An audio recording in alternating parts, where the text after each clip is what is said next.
স্বভাবে যি কৰে দানহু মমহা তপতীর তপজপতীর ব্রত কায় ভাগ্য মনে যতে কবাসরে লৌকিক বৈদিক কর্ম ভূয়া একমত ঈশ্বর কৃষ্ণত অর্পিব গৃহ ধর্ম দিবলৈ হেঁপাহ আছিলে নিত্য নৈমিত্তিক যত জাতি ধর্ম আশ্রম রজত কর্ম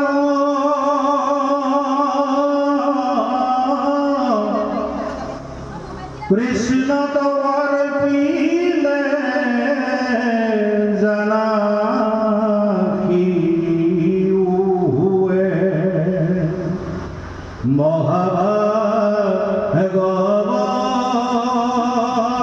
মহাভাগবত ধর্ম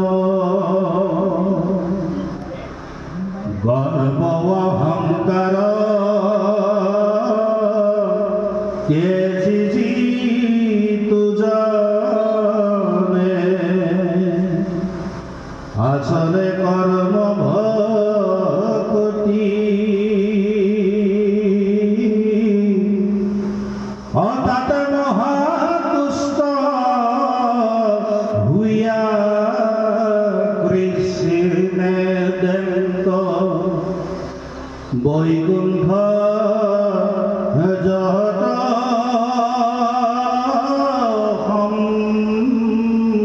সম্পত্তি হে রাম যদি বোলা রাজা অজ্ঞানীর ভয় জ্ঞানে করই অন্তর জি করই ভগতি হেন মহংকামতি তেজিয়া হোনা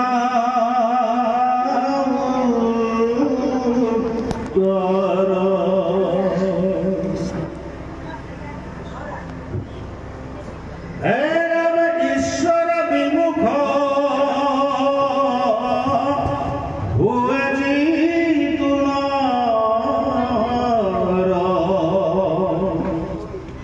অধরে বিষ্ণু মায়া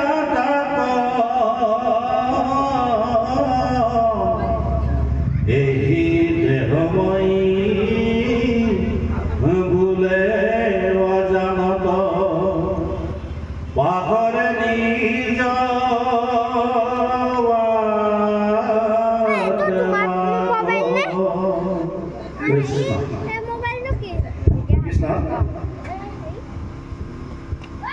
পৰম শ্ৰদ্ধাৰ বাপসমস্ত আই মাতৃসকল, আজি আমাৰ যিগৰাকী ভাষ্যাচাৰ্য ইতিমধ্যে আসন গ্ৰহণ কৰিব, আপোনালোকে গম পাইছে। যুৱ প্ৰজন্মৰ এজন পথ নিৰ্দেশক বুলি আমি কওঁ। আমাৰ শ্ৰীমন্ত শংকৰদেৱ সংঘৰ তেওঁ সেৱা বাহিনীৰ সচিব কৃষ্ণ কিংকৰ খাটনীয়া বাপগৰাকীক গৃহস্থীৰ তৰফৰ পৰা এভাগ সম্বৰ্ধনা জনাব বিচাৰিছে। সেয়েহে আমাৰ এখন ফুলন গামোচাৰে তেখেতক এভাগী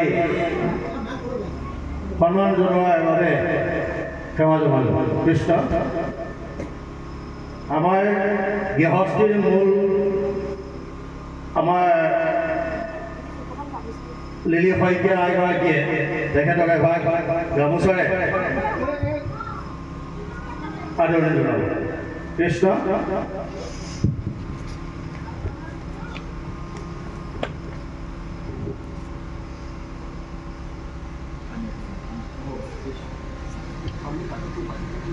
পানী পানী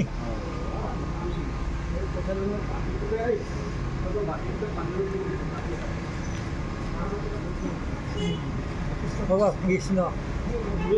তেখেতে অকণ কষ্টই পাইছে আজি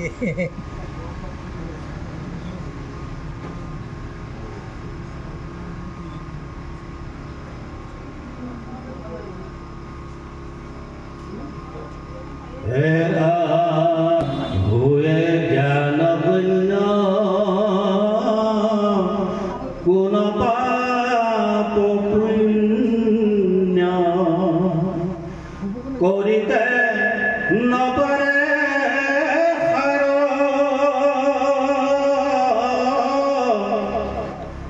বিষয় ব্যাকুল সম্যকে বাতুল নুগুছে যাত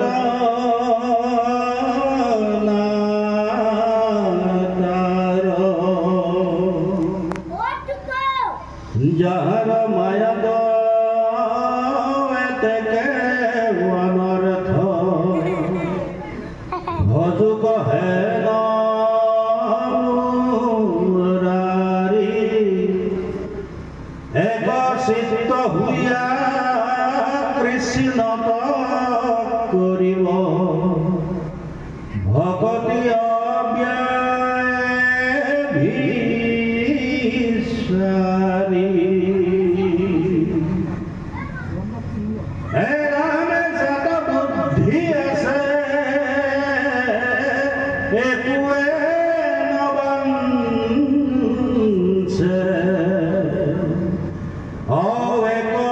কৃষ্ণ মাত্র জানে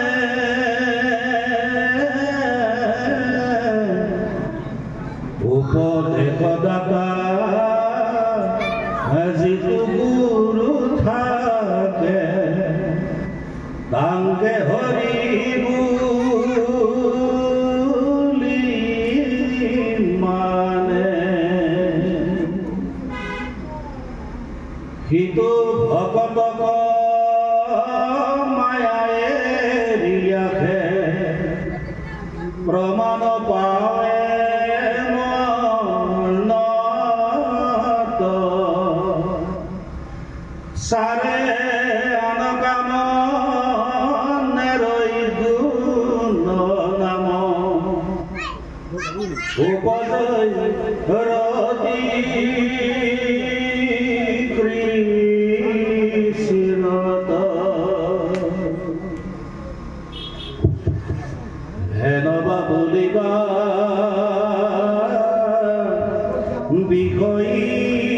লোকৰ আছে দম ভহংকাৰ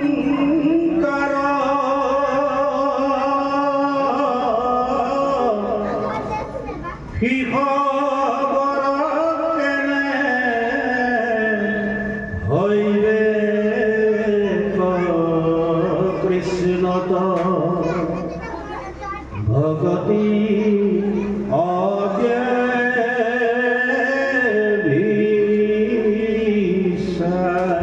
কৃষ্ণ মাধৱ মাধৱ মাধৱ গোবিন্দ মাধৱ হে প্ৰভু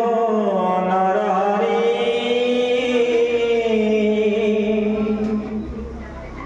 তোমাৰ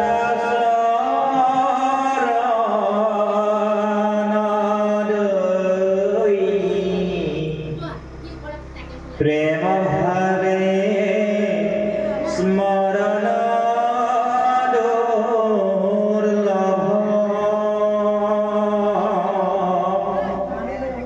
যথা কথন শীতৰূপে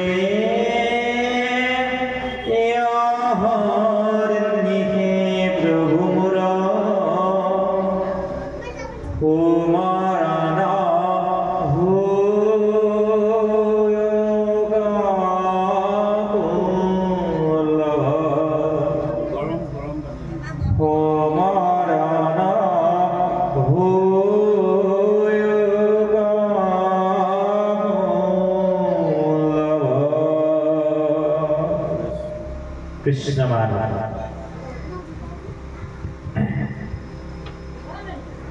আজিৰ এই পবিত্ৰ সন্ধ্যাত কামপুৰ বাহাকাবাৰী নিবাসী শ্ৰদ্ধাৰ লিলি শইকীয়া এগৰাকী তেৰাৰ সুযোগ্য পুত্ৰলৈ ধৰ্মজ্যোতি শইকীয়া আৰু লক্ষ্যজ্যোতি শইকীয়া আৰু পৰিয়ালবৰ্গৰ উদ্যোগত দুটা দিনৰ কাৰ্যসূচীৰে আয়োজন কৰা শ্ৰীমদ ভাগৱত পাঠ আৰু ব্যাখ্যা অনুষ্ঠানত এই পবিত্ৰ সন্ধ্যাত এই পবিত্ৰ সত্ৰত পাঠকৰ আসন অলংকৃত কৰা সন্মানীয় পাঠক বা পাঠকসকল, ইতিমধ্যে আপোনালোকৰ সৈতে কৃষ্ণ কথা আলাপ আলোচনা কৰি এই আসন ত্যাগ কৰা সন্মানীয় ৰাজবংশী বা এই পবিত্ৰ অনুষ্ঠানভাগী গুৰি ধৰোঁতা সংশ্লিষ্ট প্ৰাথমিক শাখাৰ বা সমস্ত আমাৰ সন্মুখত আসন গ্ৰহণ কৰা সেৱাৰ পাত্ৰস্বৰূপ দোষীমণ্ডলী, মাতৃসকল, আত্মীয় স্বজন, পৰিয়ালবৰ্গ আৰু গাঁওবাসী ৰাইজে জয় জয়তে আমি আমাৰ ভক্তিপূৰ্ণ সেৱাৰ প্ৰণিপাত নিবেদন কৰিছোঁ। আজিৰ এই পবিত্ৰ দিনটোত মাঘৰ এই পবিত্ৰ সন্ধ্যাত আপোনালোকৰ দৰে ঐতিহ্যমণ্ডিত অঞ্চললৈ আহি কিছু সময় কৃষ্ণ কথা আলাপ আৰু আলোচনাৰ সুযোগ কৰি দিয়াৰ বাবে জয় জয়তে প্ৰশান্ত বৰা বাপুলৈ আমি কৃতজ্ঞতাৰ শ্ৰদ্ধা জনাইছোঁ। লগতে পশ্চিম আঞ্চলিক শাখাৰ নৱনিৰ্বাচিত সভাপতি হিচাপেও তেওঁলৈ আমি আন্তৰিক শুভেচ্ছা আৰু ওলগ জনাইছোঁ। আমি খুব আনুষ্ঠানিকভাৱে আজি আপোনালোকৰ সৈতে কথা বতৰা নাপাতি আপোনালোকৰে পুত্ৰবন্ধ হিচাপে আপোনালোকৰে মাজৰ এজন যদি অকণমান কৃষ্ণ কথা মাতন আলাপ আৰু আলোচনাৰ চেষ্টাহে কৰিম। কাৰণ অকুলীন আজি মোৰ জন্মৰ ফল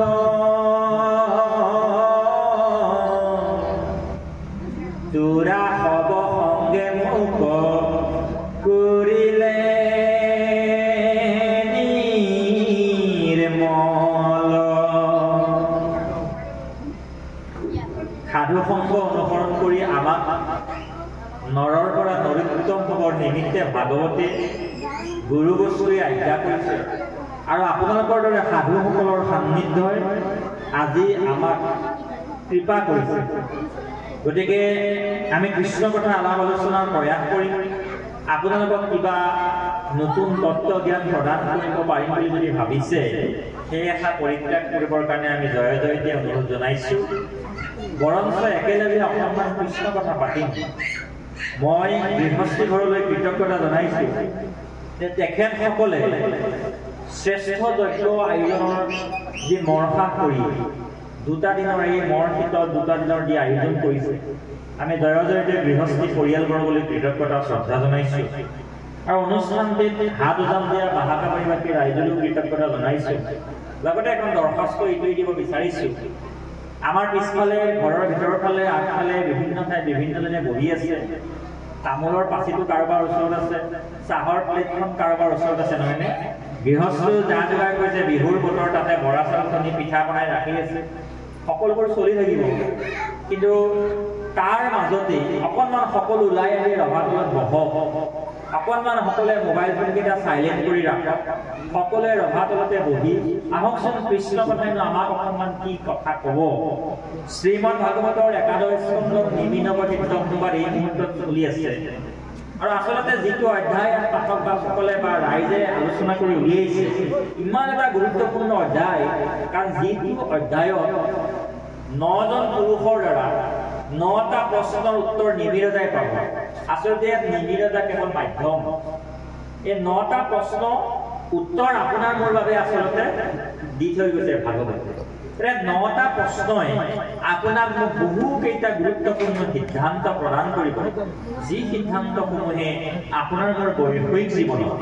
আপোনাৰ মোৰ জীৱনৰ যিটো মূল লক্ষ্য বা উদ্দেশ্য সেই উদ্দেশ্য সাধন কৰিবৰ কাৰণে আপোনাক মোক এটা পথ দেখুৱাব, এটা ৰাস্তা দেখুৱাব, এটা ব্যৱস্থা। গতিকে আমি আন্তৰিকতাৰে সজ্জনসকলক অনুৰোধ জনাইছোঁ যে আমি কৈ যাম, আপোনালোকে শুনি যাব, আমি কৈ যাম, আপোনালোকে মোৰটো দুখিয়াই যাব। সেইটোৰ পৰিৱৰ্তে আমি সকলোৱে একেলগে শ্ৰৱণ আৰু কীৰ্তনে দুই প্ৰকাৰ ভক্তিৰ সৈতে একঠাই হৈ একত্ৰিত হওঁ। অকণমান সময় নিশা 10 বজালৈকে আমি আপোনালোকৰ সৈতে আছোঁ। গতিকে এই সময়ছোৱালৈকে আমি আপোনালোকৰ সৈতে কৃষ্ণ কথা আলাপ আলোচনাৰ অকণমান প্ৰয়াস কৰিম। আমাৰ জ্ঞাতে অজ্ঞাতে হ'ব পৰা সমস্ত ভুলৰ বাবে আমি আগতীয়াকৈ ক্ষমাৰ আবেদনখন দৰখাস্তখন আপোনালোকৰ চৰণলৈকে আগবঢ়াই ৰাখিছোঁ। কাৰণ মোৰ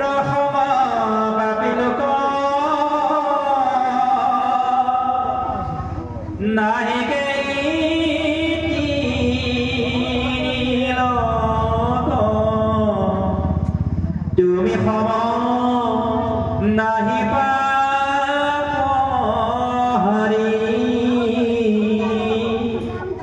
এই জানি গোবিন্দ মুখ জোৱাই কৰিও তোৱা পাৱে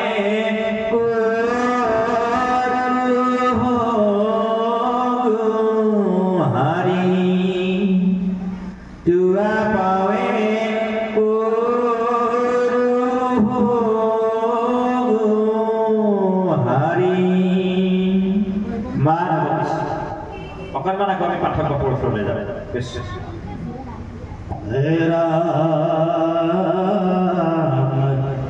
হেনবা বুলিবা বিষয় লোকৰ আছে দম্ভ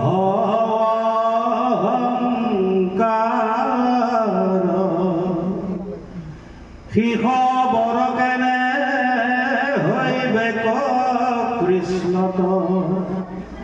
ভগতি অব্যভিচাৰ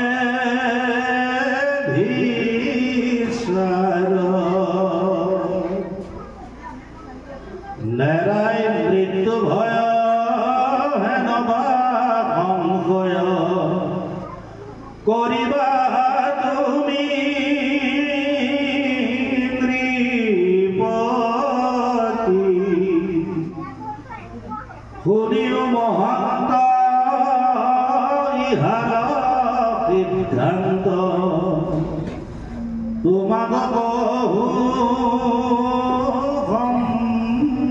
সম্প্ৰতি হে ৰাম যতেক বিষয়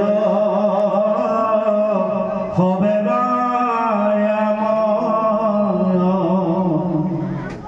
মনে যে কৰে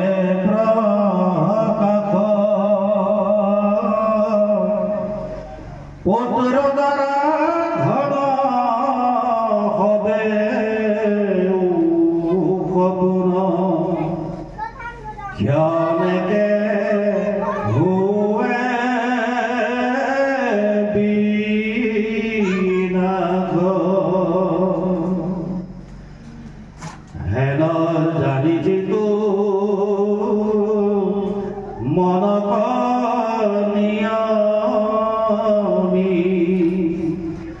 কৃষ্ণ তো ভগতি কৰে সেহি মহাশয় এৰাই মৃত্যু ভয় সুখে সংসাৰ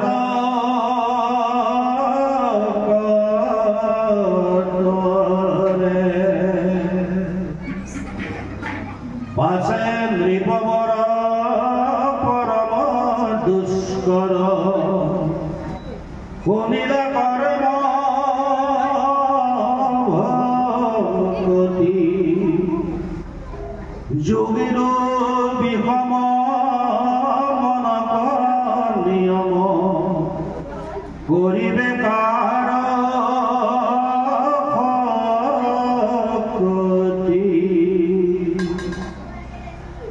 মাথা সপৰাই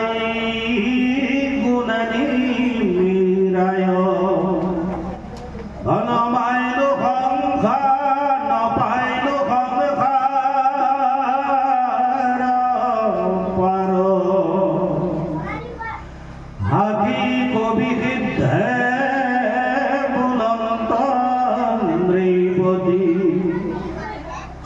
চিন্তা কৰা পৰিহাৰ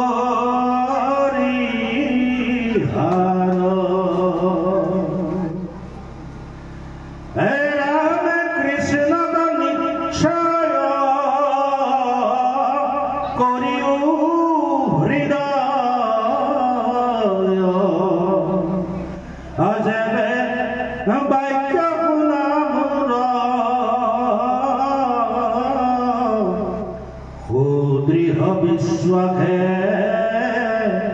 আত্মীয় প্ৰয়াসে দৌৰিব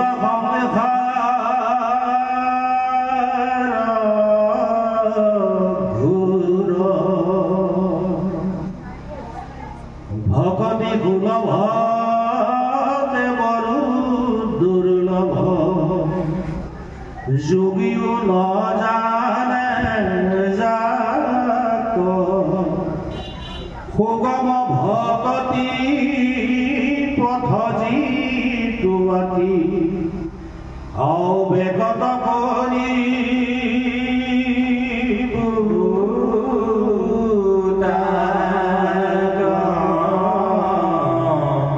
কৃষ্ণ শংকৰ গুৰু হৰি ৰাম ৰাম ৰাম ৰাম ৰাম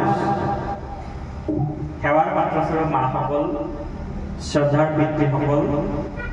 আদৰৰ বন্ধু বান্ধৱীসকল, শ্ৰীমদ ভাগৱতৰ একাদশ স্কন্ধত এয়া নিমি নৱসিদ্ধ সংবাদ। নিমিৰজাৰ ৰাজসভালৈ ৯গৰাকী পণ্ডিত আহিছিল আৰু ৯গৰাকী আছিল ভগৱন্তৰ একান্ত ভকত। আমাৰ এটা ব্যৱস্থা আছে। আগতে আমি আপোনালোকক অকণমান পুৰণি কাললৈ, আপোনালোকৰ শৈশৱ কাললৈ ঘূৰাই লৈ যাব বিচাৰিছিলোঁ। আমি যেতিয়া সৰু আছিলোঁ, আমাৰ ঘৰলৈ যদি অচিনাকি মানুহ এজন আহিছিল বা আমাৰ চিনাকি কোনোবা এজন মানুহ আহিছিল, তেওঁ ধৰি লওক স্কুলৰ শিক্ষক, তেতিয়া আমি সৰুতে গৈ তেওঁক প্ৰশ্ন কৰিছিলোঁ।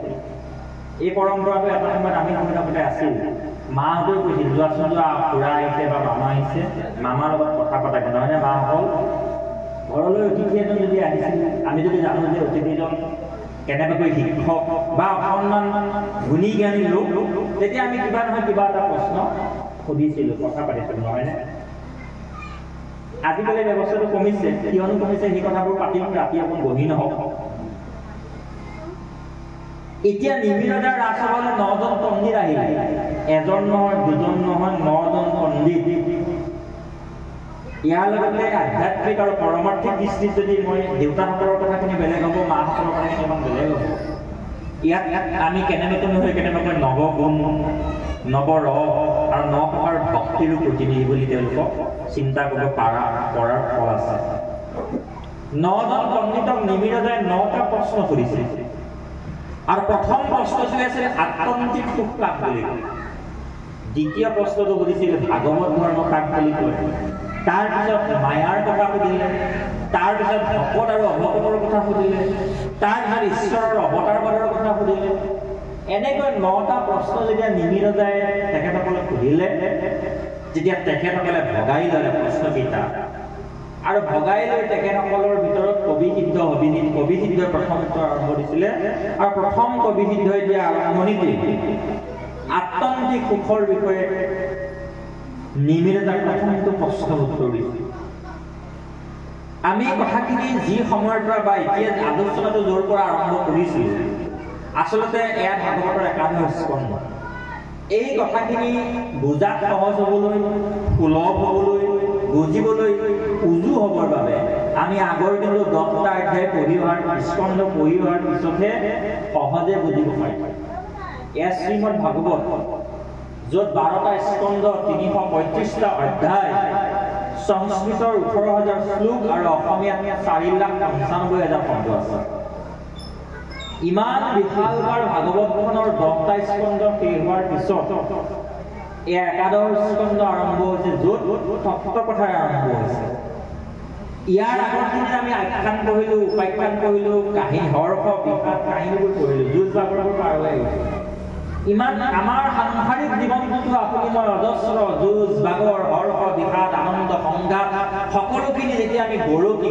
তেতিয়াহে এজন মানুহ পাকৈত হয় বা পৰিণত হয় আপোনাৰ বয়স হইলে বুদ্ধি হইব ভালো বুলি কৈছে নহয়নে দেউতাসকল গতিকে এতিয়া যিটো অধ্যায় আপোনাৰ মোৰ আগত আলোচনা হৈছে এই অধ্যায়টো আচলতে আধ্যাত্মিক দৃষ্টিত আপুনি মই প্ৰথম স্তৰটো পাৰ কৰি যোৱাৰ পাছতহে এই কথাখিনি আপোনাৰ মোৰ মানে অকণমান সহজ হৈ পৰে বুলি আমি ভাবোঁ যা নহওক যিহেতু ভকত বৈষ্ণৱে আপোনালোকৰ দৰে মহন্তসকলে ইচ্ছা কৰিছে এই কথাখিনি আজি আমি শুনিম আৰু এই কথাখিনিৰ মাজত বহুকেইটা গুৰুত্বপূৰ্ণ তত্ত্বৰ বিষয় আছে মই মাসকলক সজ্জনসকলক সভাসকলক এটা মাথোন আবেদন কৰিছোঁ নামৰ 10টা অপৰাধৰ কথা পদ্মপুৰাণৰ পৰা আনি মহাপুৰুষ শ্ৰীমন্ত শংকৰদেৱে আপুনি মই বুজিব পৰাকৈ কীৰ্তন ঘোষাৰ 2য় অধ্যায় লিখি থৈ গৈছিল নহয়নে এই সন্মুখতে কলাপাত এখন পাৰি দিয়ক ডাঙৰকে তেতিয়া আইবাসকলে সেৱা ধৰিবলৈ সুবিধা হয় এইখিনিতে সন্মুখতে ডাঙৰকে কলাপাত এখন পাৰি দিলে 5জন বাৰে কৰি উঠি দিবলৈ দিগদাৰ হয় নহয়নে সন্মুখতে এইখিনি সেৱা ধৰিব পৰাকৈ কলাপাত এখন সুবিধা আমাৰ ভাৱটোতে এইফালে বহিবৰ কাৰণে গৈছে যি নহওক আমি আপোনালোকলে শংকৰদেৱে নামঘোষাৰ কীৰ্তন ঘোষাৰ নাম অপৰাধত 2য়টো কীৰ্তনত নামৰ 10টা অপৰাধৰ কথা উল্লেখ কৰিছিল নামৰ 10টা অপৰাধৰ এটা গুৰুত্বপূৰ্ণ অপৰাধ আছিলে যে যি স্থানত কৃষ্ণৰ কথা আলাপ আলোচনা হৈ থাকে সেই স্থানত যদি তাত কৃষ্ণৰ কথা কাণ নিদিয়ে আপুনি মই যদি আন কথা পাতো আলোচনা কৰোঁ কথাৰ নমনা মাৰোঁ তেতিয়াহ'লে ই ডাঙৰ অপৰাধ হ'ব আৰু এই অপৰাধৰ এটা শাস্তি আছে কিবা কাণত বাৰিবেক কপট কলা অধক যাইবে কি হৈবেক কলা আমি ভাগৱত ব্যাখ্যানুষ্ঠানত আৰম্ভণিতে কথাষাৰ এইকাৰণে কওঁ কাৰণ আমি ইয়ালৈ নামৰ অপৰাধী কৰিবলগীয়া অহা নাই গতিকে প্ৰথমেই কথাষাৰ জনা যে ভাগৱত সত্ৰত আমি গ্ৰাম্য কথা আলাপ আলোচনা যদি কৰোঁ আমাৰ হ'বলগীয়া পুণ্যতকৈ হ'বলগীয়া পাপৰ সংখ্যা বেছি আছে যিহেতু আপোনাৰ পুণ্যবন্ত কিয় জানে মা এই যাহাৰ আছে পুণ্য সিহে পাতে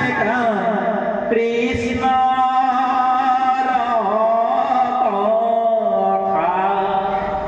আপোনালোক পুণ্যবন্ত সেইকাৰণে আজি আপোনাকে কৃষ্ণ কথা মাইকৰ অপৰাধটো কমাই দিব তিনটো মিলাই দিলে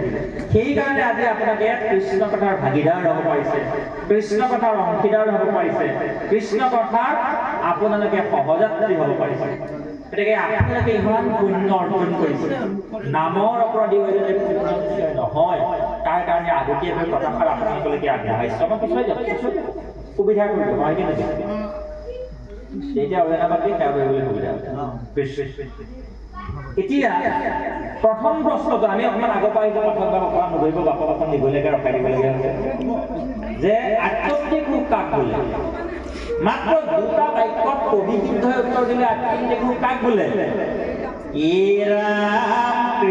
কৃষ্ণ পদ সেৱতে হৰে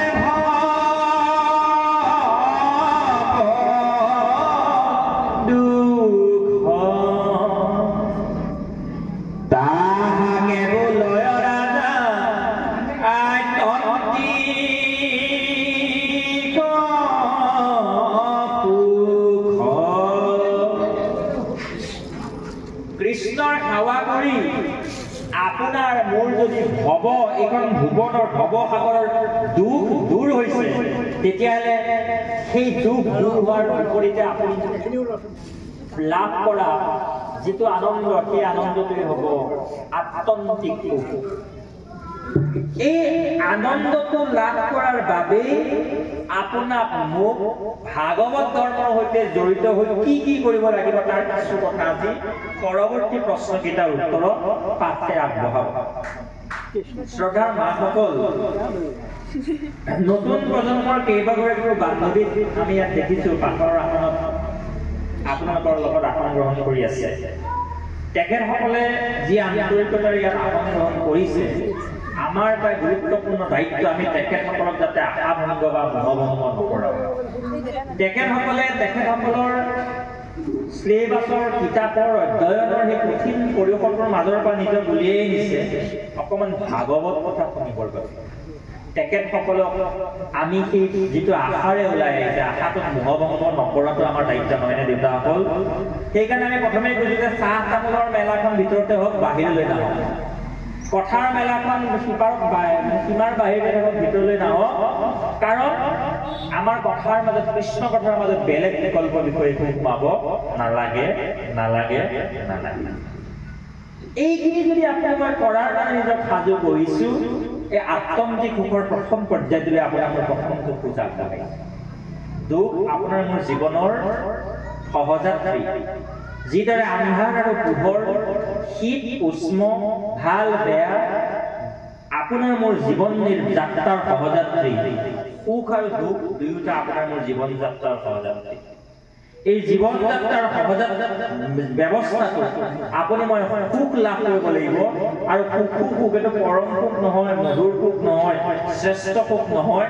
আত্মন্তিক সুখ যিটো সুখ প্ৰথমে আপোনাক দেখুৱাইছে এই সুখ প্ৰাপ্তিৰ বাবে আপুনি মই জীৱনত কি কৰিব লাগিব আপুনি মই ভাগৱত ধৰ্ম বিশ্বাস কৰোঁ এক শৰণ হৰিনাম ধৰ্মত বিশ্বাস কৰোঁ কোনোবাই অদ্বৈতবাদত বিশ্বাস কৰে কোনোবাই আল্লাহক বিশ্বাস কৰে কোনোবাই গডক বিশ্বাস কৰে কোনোবাই আন কাৰোবাক বিশ্বাস কৰে বা কোনোবাই একোকে বিশ্বাস নকৰে নিজকে নাস্তিক বুলিও ভাবে নহয়নে দেউতা কিন্তু পৃথিৱীৰ প্ৰত্যেকজন জীৱই প্ৰত্যেকজন মানুহেই এটাই কামনা কৰে আমাৰ জীৱনৰ মূল লক্ষ্য কি পঢ়ি থকা ছোৱালীজনী যদি আপুনি মই এতিয়া প্ৰশ্ন সোধো যে তোমাৰ জীৱনৰ লক্ষ্য কি তেওঁ উত্তৰ দিব যে মই এজন ভাল অভিযন্তা হোৱা ভাল চিকিৎসক হোৱা বা ভাল এজন প্ৰশাসনিক বিষয়া হোৱা নহয়নে ভাল খেতিয়ক হোৱা বুলি কোনো নহয়নে দেউতাসকল আজিকালি খেতিয়ক হ'বলৈ কোনেও নিবিচাৰে কিন্তু আমি এটা কথা মনত ৰখা দৰকাৰ এইটো আউট অফ চিলেবাছত কৈছোঁ যে আমাৰ জীৱনৰ আধ্যাত্মিকেই হওক বা বৈষয়িক জীৱনেই হওক খেতিয়ক কিন্তু আমাৰ প্ৰত্যেকৰ কাৰণে প্ৰথম প্ৰয়োজনীয় নহয়নে দেউতা এই কথাটো আমি আউট অফ চিলেবাছ আপোনালোকক কৈ বিষয়টোলৈ গৈছোঁ যে আমাৰ ছাত্ৰ ছাত্ৰী এজনক যেতিয়া সোধা যায় তেওঁ জীৱনৰ লক্ষ্যটো দিব এই জীৱনৰ লক্ষ্যটো অধিকাংশ নিজেই নজনাকৈ নিজেই নুবুজাকৈ কেৱল মা আৰু দেউতাই মই বুজি পোৱা নোপোৱা অৱস্থাত মোৰ মগজুত যিটো বিষয় সোমোৱাই যায় সেইটোকে মই সপোন দেখিছোঁ নহয় কিন্তু যেতিয়া আপোনাৰ মোৰ মন আৰু মগজুৰ পৰিপক্কতা আহে যেতিয়া আপোনাৰ মোৰ জীৱনত মন আৰু মগজুৱে আপুনি মই পূৰঠ হ'ব অৰ্থাৎ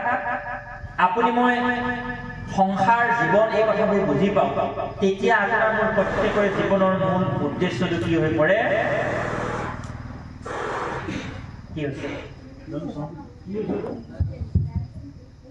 তেতিয়াই আপোনাৰ মোৰ জীৱনৰ উদ্দেশ্য কি হৈ পৰে মা সৎগতি আমি বহুতেই নাজানো নহয়নে দেউতা বহুতেই উপলব্ধি নকৰোঁ আপোনাৰ মোৰ ইয়াত থকা প্ৰত্যেকজনৰে আমাৰ যিসকলৰ বয়স পূৰণ হৈছে বুলি আমি ভাবোঁ আমাৰ প্ৰত্যেকৰে জীৱনৰ কিন্তু মূল উদ্দেশ্যটো লক্ষ্যটো হৈছে সৎগতি প্ৰাপ্তি শব্দটো আমি ফেচবুকত শোকবাৰ্তা লিখোঁ বিদেশৰ আপোনাৰ সৎগতিৰ কামনা কৰিছোঁ ৰেষ্ট ইন পিচ আত্মাই শান্তি পাওক নহয়নে কিন্তু আমি প্ৰত্যেকজনে যে ঈশ্বৰক সেৱা কৰি আছোঁ প্ৰত্যেকজনে যে আমি কাৰোবাক না কাৰোবাক উপাসনা কৰিছোঁ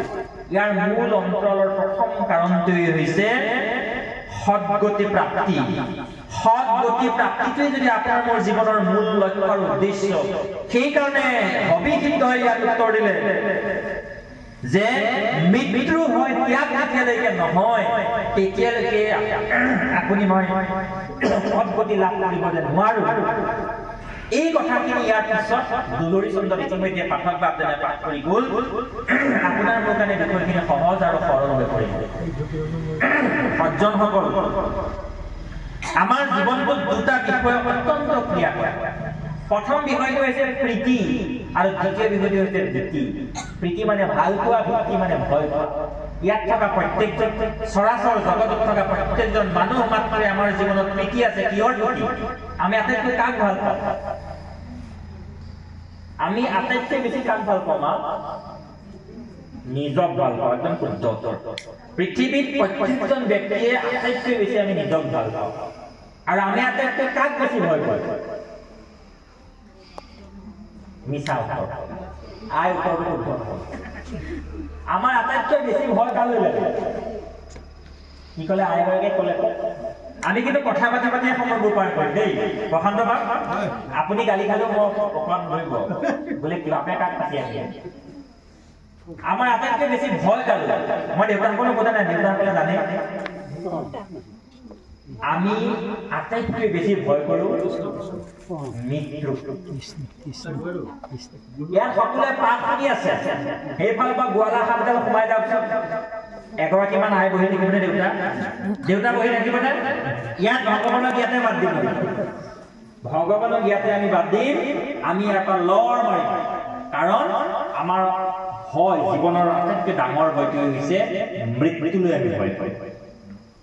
আমাৰ যিমান দুখ নহওক, যিমান যন্ত্ৰণা নহওক, যিমান কষ্ট নহওক, আমাৰ জীৱনত এই দুটা প্ৰীতি আৰু ভীতিয়ে সদায় ক্ৰিয়া কৰে। প্ৰীতি হৈছে নিজক আমি আটাইতকৈ বেছি ভাল পাওঁ, ভীতি হৈছে আমি নিজৰ মৃত্যুক আটাইতকৈ বেছি ভয় কৰোঁ। আমাৰ প্ৰীতি আৰু ভীতি এই দুটাক পৰিৱৰ্তন কৰাটো হৈছে ভাগৱত ধৰ্মৰ প্ৰথম আৰু প্ৰধান উদ্দেশ্য। কথাখিনি অকণ জটিল হৈছে যদিও আমি নাজানিছোঁ, কিন্তু আমি এই অধ্যায়টো পঢ়ি, এই অধ্যায়টো মঠি ইয়াৰ পৰা যিটো ৰস পাইছোঁ, যিটো বুজিছোঁ, যে এই অধ্যায়টো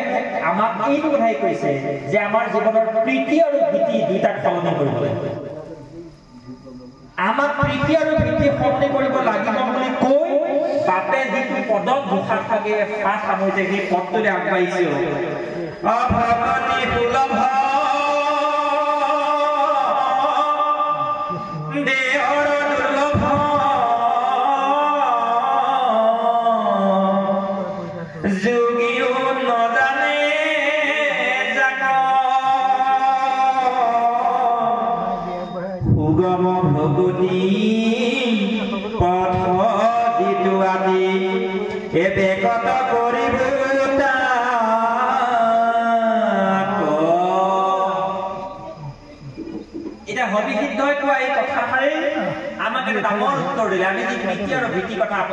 আলোচনা কৰিছিলো যে আমাৰ ভাল পোৱাটো আমি আটাইতকৈ বেছি ভাল পোৱাটো পৰিৱৰ্তন কৰিব লাগিব। আমি আটাইতকৈ বেছি ভাল পোৱাটো পৰিৱৰ্তন কৰিব লাগিব, আৰু সেই ভাল পোৱাটো পৰিৱৰ্তন যেতিয়া হ'ব